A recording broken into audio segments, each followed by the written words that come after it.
אני ממש בהלם, כמה דקות לשבת, השעה 5:20, שבת נכנסת ב7:15, אני פה בבית לוינשטיין ואני פוגשת פה 2 מדהימות במכללה.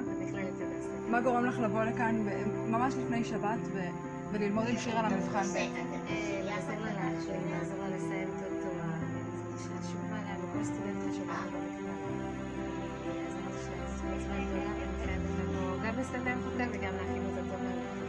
מדהים. שירה, מה גורם לך ללמוד למבחן ובכלל להתקדם עם ההחלמה שלך? רציתי כל פעם לעשות.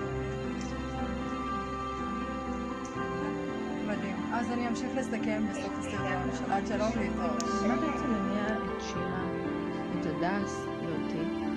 התנהגות מוטיבציונית. אם ברמה גבוהה ואם ברמה נמוכה. מקור המילה מוטיבציה הוא במילה תנועה, motivation motion. מרטין מאייר ב-1996 הגדיר את המוטיבציה כמורכבת מ3 ממדים: כיוון, עוצמה ואיכות.